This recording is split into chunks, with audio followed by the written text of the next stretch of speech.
14절입니다. 그 지역의 목자들이 밤에 밖에서 자기 양떼를 지키더니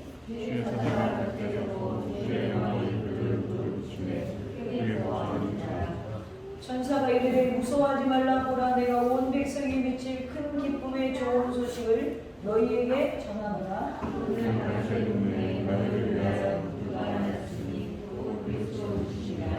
너희가 가서 강보에 쌓여 구에 누이는 아기를 보고 이것이 너희에게 표적이니라 하더니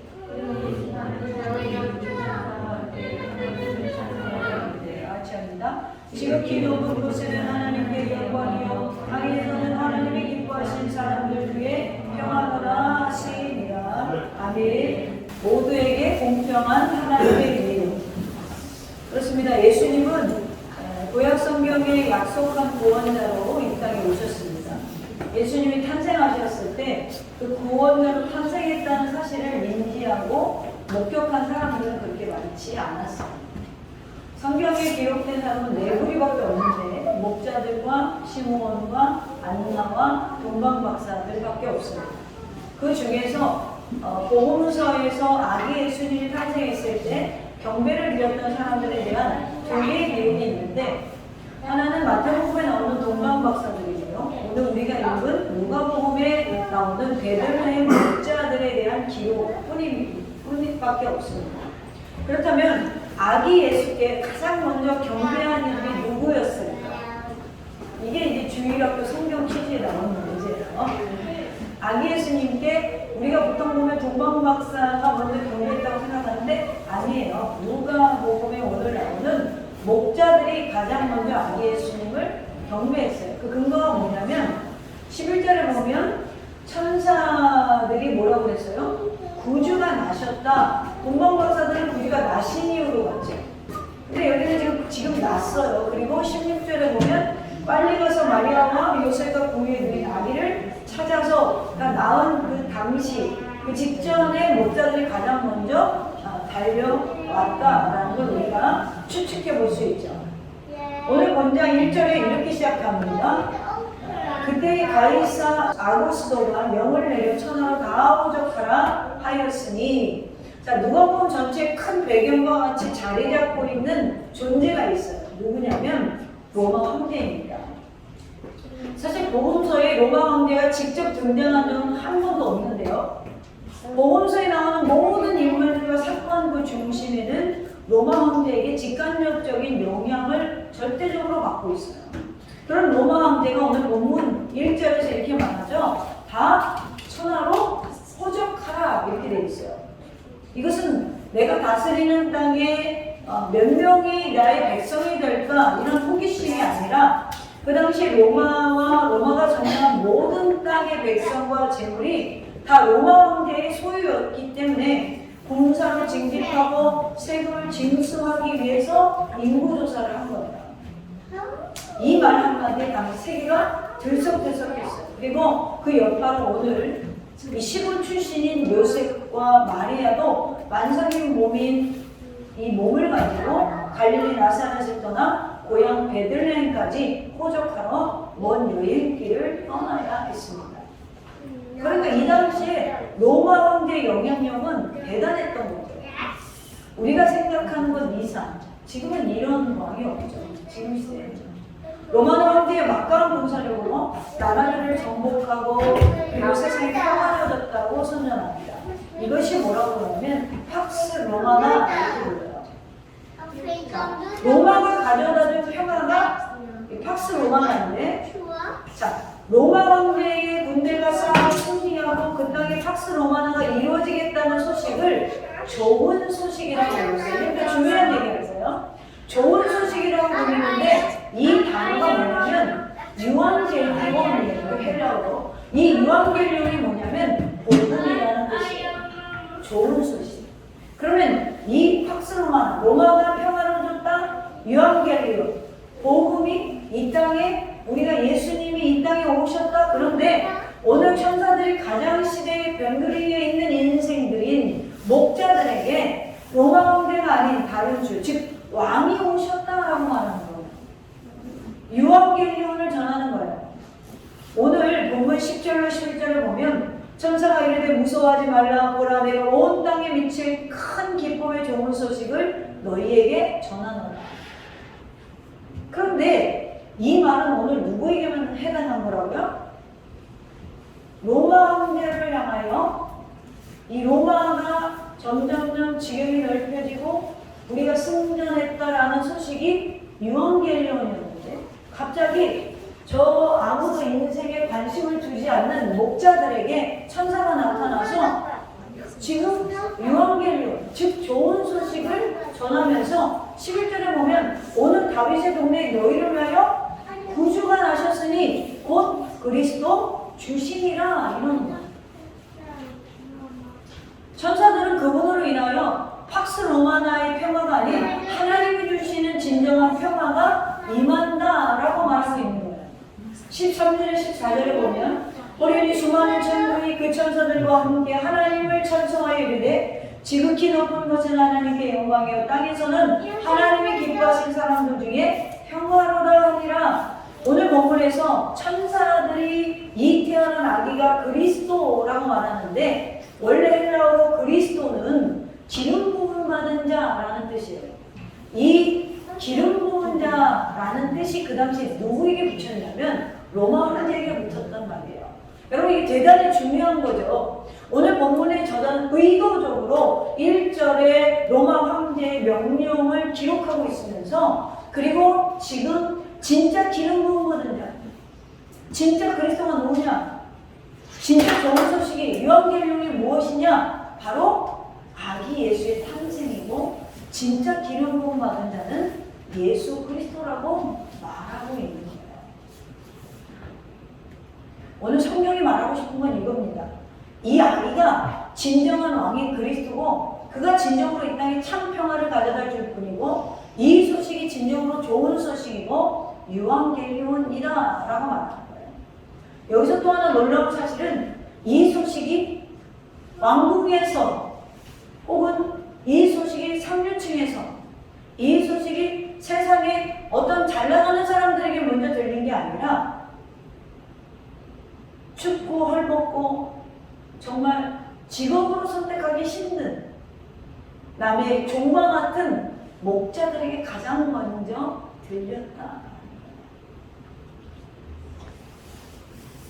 여러분, 우리 사실 그리스도인들요, 세상을 살아가면서 그리스도인이라고 하면서 세상의 기준으로 살아요. 어떤 목회자는 이런 말을 되게 잘하더라고요.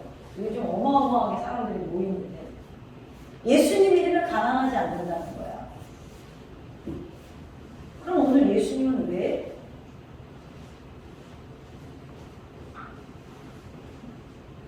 짐승의 구유에서 태어났고, 예수님은 왜 가장 먼저 목자들에게 이 소식을 전하실까요? 전혀 맞지 않는 얘기를 하고 있는 거예요. 여러분, 예수님 믿어도 가난할 수 있어요. 예수님 믿어도 아플 수 있어요. 여러분, 하나님은 여러분의 보는 기준이 뭐냐면 여러분의 학벌이나 지위나 가진 자산을 보시는 게 아니에요. 오늘 목자들을 가장 먼저 천사들이 찾아가서 아기 예수님께 경배하신 것만 봐도 하나님은 누구에게나 공평하신 하나님이시라는 거예요. 여러분, 예수님의 구원은 모든 사람 앞에서 평등한 걸, 누구든지 믿기만 하면 그는 죽지 않고 영생한다는 복이 누구에게나 임할 수 있다. 오늘 그것을 알려주시기 위해서 하나님의 신성자 그리스도는 오실 때부터 자신의 모습에서 누구든지 주를 믿으면 멸망하지 않고 영생의 축복을 주심을 말씀하고 있는 것입니다. 그럼 오늘 말씀에 따라 예수님이 탄생하신 그 밤으로 달려가 봅시다. 첫째로 오늘 예수님의 소식을 제일 먼저 듣게 된 장면이 바로 목자들이 등장을 하죠. 이 당시의 목자들은요, 사회에서 지위가 가장 낮습니다. 사는 게 힘든 사람들이에요. 특별히 본문에 나오는 목자들은 한밤중에 야외에서 양을 치던 사람들이 있어요. 그렇다면 목자들 중에서 가장 처지가 안 좋은 사람들이에요. 남들 잘 때, 남들 쉴 때, 집에 가지 못하고 저 광야에 나가서 양을 칠 수밖에 없는, 여러분 우리가 생각해 봅시다. 남이 일하지 않는 시간에 일하는 사람은 왜 일할까요? 그러니까 남이, 인간이 낮에 활동하고 밤에 쉬는 게 정상인데 이걸 역으로 일하면서 이 돈을 벌지 않으면 안 되는 어려운 처지에 있기 때문에 남들이 하지 않는 직업, 남들이 일하지 않는 시간에 일을 한다라고 우리가 생각해 볼 수 있겠죠. 오늘 보는 목자들의 상황이 그랬다라는 거예요. 모두가 따뜻한 집에 자고 있을 때 이들은 들판에서 양을 치면서 밥을 세우고 있어요. 어쩌면 그들은 하루 식량을 구할 돈을 얻는 일 외에는 세상 돌아가는 일에 신경 쓸 여력이 전혀 없는 거예요. 여러분 정말 우리나라의 그 노동층에 정말 어떤 보장성이 없는 그런 노동층에 있는 분들을 보면 들어가면서 그냥 막걸리 하나 사가지고 온몸에 파스 붙이고 주무셔가지고 새벽 4시 또 일어나요. 여러분 그렇게 열심히 사시는 분들이 있어요. 제일 먼저 남들 자는 시간. 그러니까 일하고 자고 일하고 자고가 다른 거예요. 아마 본문의 목자들도 그런 인생들이었을 것입니다. 이런 사람들은 삶에 희망이 별로 없습니다. 왜 그러죠? 그냥 오늘 하루 벌어먹을 양식만 있으면 되니까. 그런데 오늘 이들에게 세상의 왕이 될 메시아가 태어났다는 엄청난 소식이 전해집니다. 원래 이런 고급 정보는 아무나 먼저 받는 게 아닌데 생각해보세요. 왕의 아기가 왕국에서 태어나면 누가 제일 먼저 봐요? 왕족들이 보잖아요. 귀족들이 봐요. 그래서 미래의 통치자를 아련하고 경배하고 백성들은 나중에 볼 수 있을까 말까 하잖아요. 그런데 예수님은, 만화의 왕이신 예수님은 왕국에서 태어난 것이 아니라 저 시골 베들레헴의 그 시대 가장 낮은 체대 사람들도 쉽게 만날 수 있는 곳, 그리고 가장 낮고 가난한 이들이 가장 먼저 악에게 경배를 드리는 영광을 허락해 주셨다. 이 장면에서 우리 하나님은 역전의 역사, 시대를 역전으로 끌어가실 것이 시작되었음을 우리가 알 수가 있어요. 오늘 앞장인 1장에서 마리아가 1장 51절로 53절에 보면 예수님을 이렇게, 하나님을 이렇게 찬양하죠. 예수님의 탄생을 예고받고 이렇게 찬양하죠.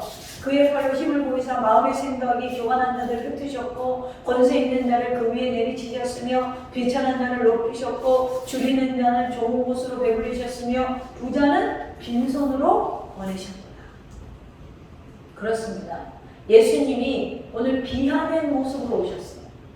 이 땅에 오신 것부터 세상의 교만한 권세를 깨뜨리고 하나님을 경외하는 낮고 천한 주의 백성들을 높이 올리시는 전복의 역사가 이제 시작되었다는 걸 나타내고 있는 것입니다.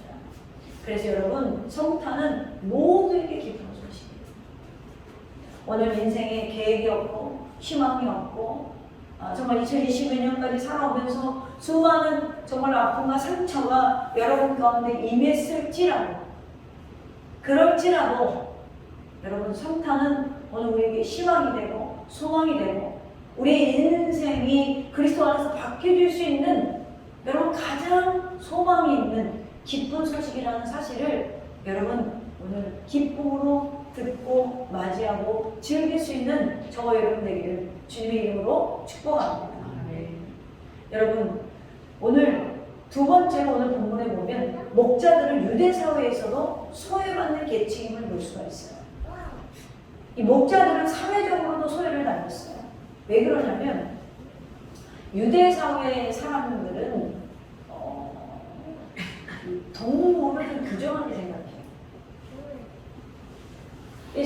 예수님이 태어날 때는 우리가 12월 25일 성탄절로 지키지만 예수님이 태어난 정확한 시간은 모른다는 거였어요. 이날을 기념하는 것이지. 예수님이 태어날 때를 이 팔레스타인에서는 3, 4월경으로 봅니다. 그리고 4월에서 11월은 들판에서 양들을 방목하고요. 12월에서 3월에는 우리의 가주지만 쉽지 않을 때는 방목을 하는 양을 키우는 습성이 있어요. 그런데 방목할 때는 양탈을 약탈하는 사람들과 짐승으로부터 양떼를 지키기 위해서 밤새 방목지에서 밤을 새야 했어요. 양치기는 자기 집에서 살지도 못하고 남의 집에 종으로 가서 매일 들에서 양떼를 먹여야 했고 밤에는 밤새도록 양떼를 쳐야 했어요. 그러기에 살만한 사람들은 자녀들을 양치기로 보내지 않습니다. 먹을 것이 없을 정도로 가난한 집에서나 양치기로 보냈어요. 그런 연으로 양치기는 당시 사회에서 인정을 받지 못하는 체하류 인생 취급을 받았다라는 거야. 그리고 더 중요한 건 종교 혜택을 누리지 못했어요.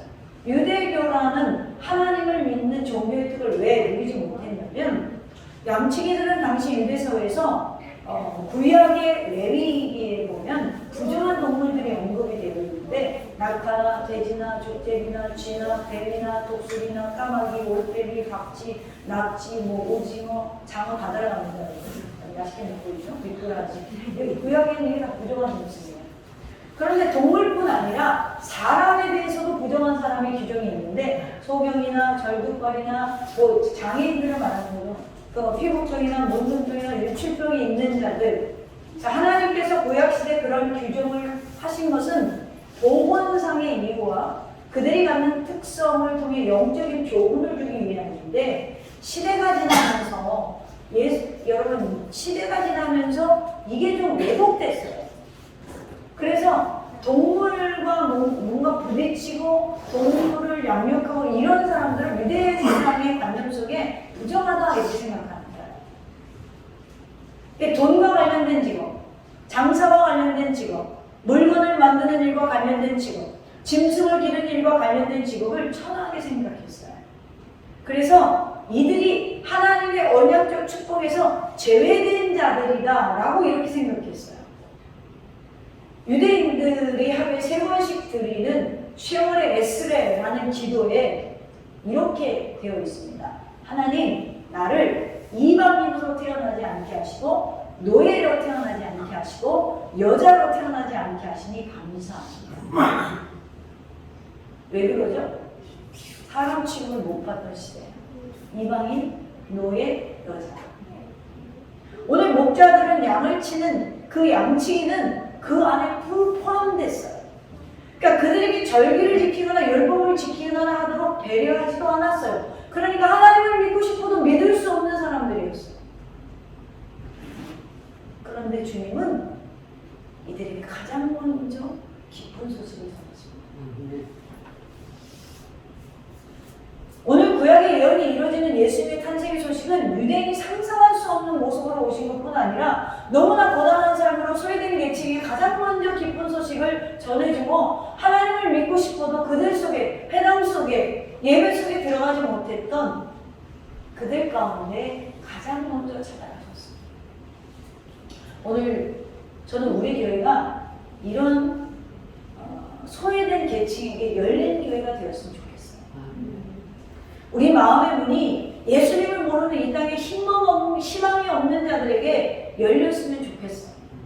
그래서 오늘 아기 예수님의 사랑을 우리 마음에 팍 담아서 그 사람을 세상에 나가서 다친 자들, 소외된 자들, 그들에게 정말 우리 더샘교회가 여러분이 이 사랑을 나눌 수 있는 하나님의 사랑을 품고 나누는 그런 좋은 교회로 성장하기를 주님의 이름으로 축복합니다.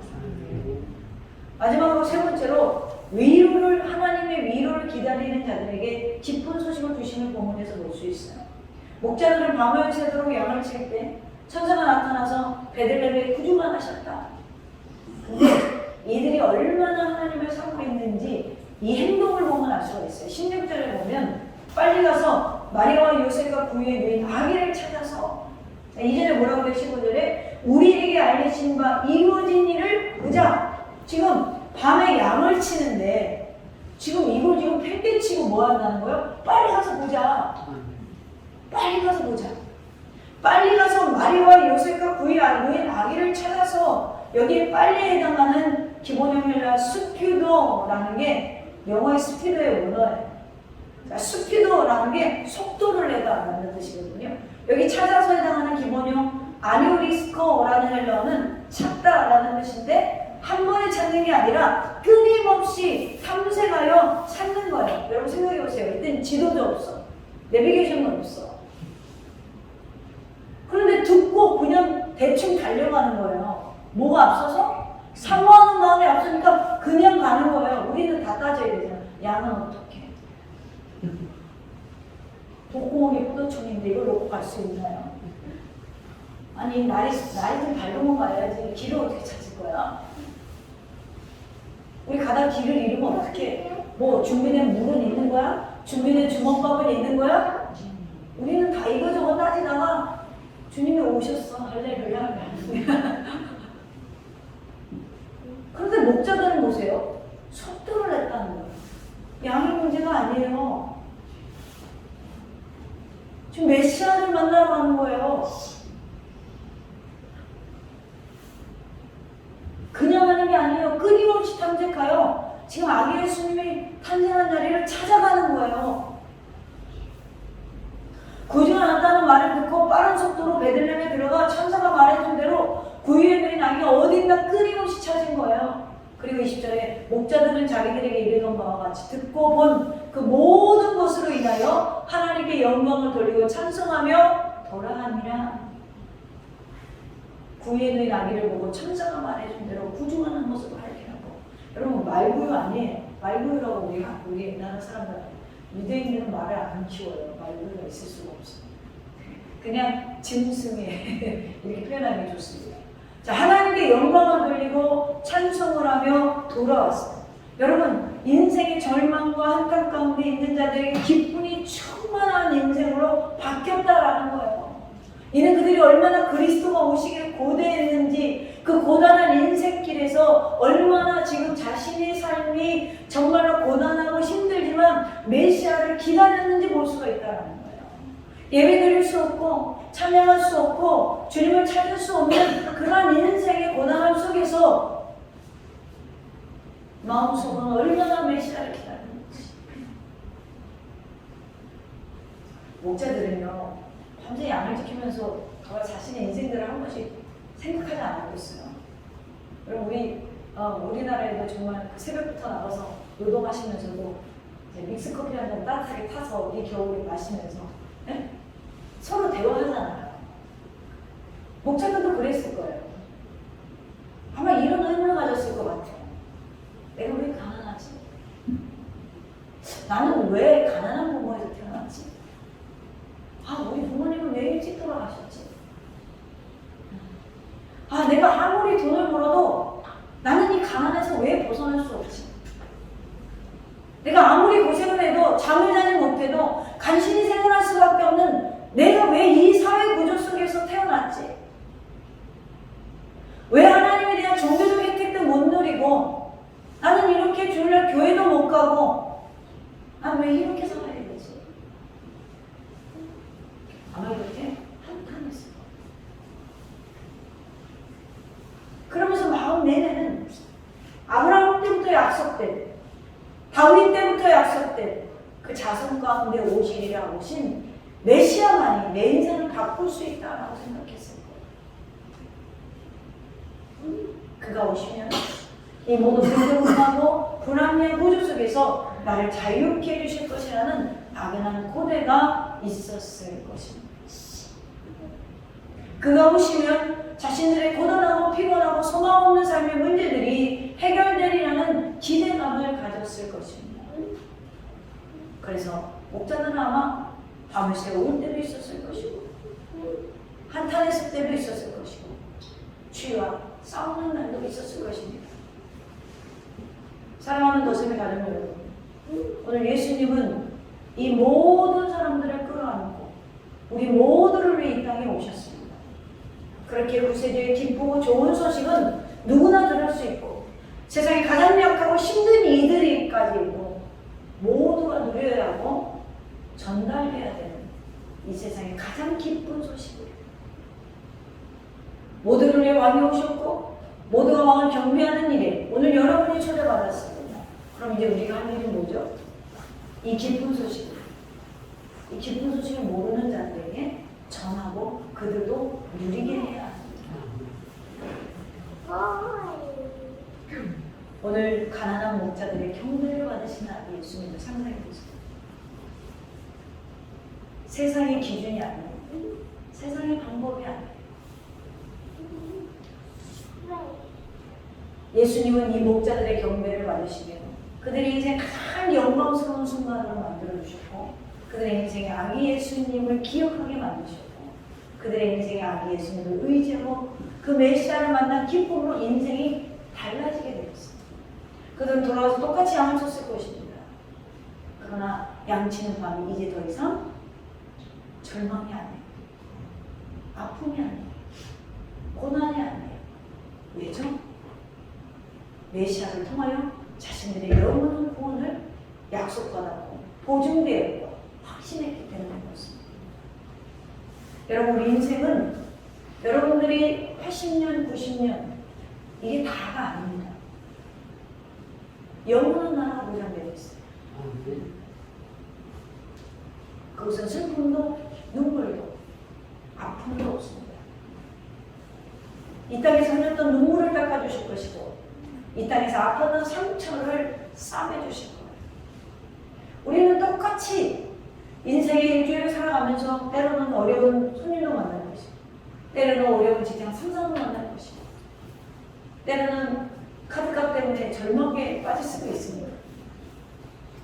때로는 내 건강함이 없어서 마음이 아플 수도 있고 내 자녀에게 좋은 건 못해줘서 마음이 아픈 부모가 여기 있을 수 있습니다. 그래도 이전보다 이유는 달라졌어요. 왜죠? 이 생활 속이 끝이 아니라 우리에게 희망과 소망, 영원한 천국이 약속되어 있기 때문에 그렇습니다.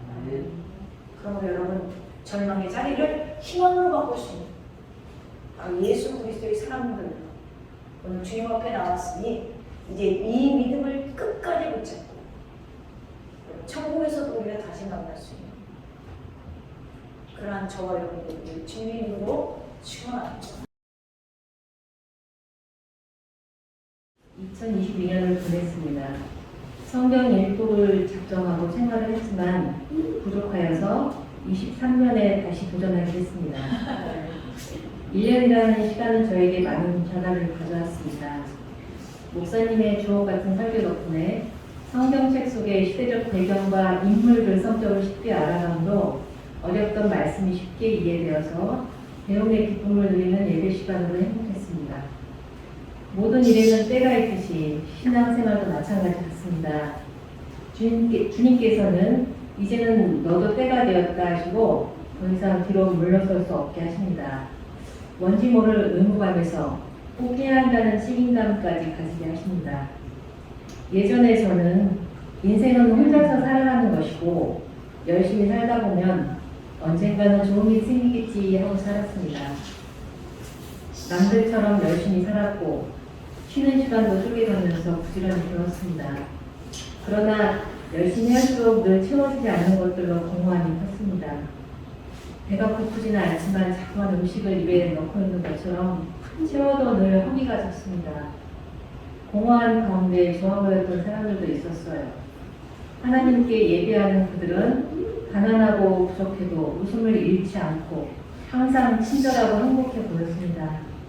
막상 교회에 나갔지만 쉽지 않았고 조카 세진이처럼 나가다가 말다를 반복했습니다. 그렇게 2022년도 다 가고 있었지만 여전히 매일 그럭저럭 살고 있던 저에게 주님은 작년 부활절주에 현재인 집사님을 보내주셨습니다. 그 무렵 힘들고 지쳐있을 때였고 비참한 시간을 보내고 있었기에 주님을 붙잡고 싶은 마음이 간절해졌고 주저없이 주님께 저를 내려놓았습니다. 주님을 믿고 의지하게 되니 위로와 평온함을 찾았습니다. 욕심이 내려지고 현재의 삶에 감사드리게 되었습니다. 모든 상황이 바뀐 것 없이 똑같았음에도 오직 주님을 의지하게 되었을 뿐인데 매일 아침이 새롭고 감사합니다. 주님께 의지하게 되니 인생은 광야라는 깨달음의 위로를 받습니다.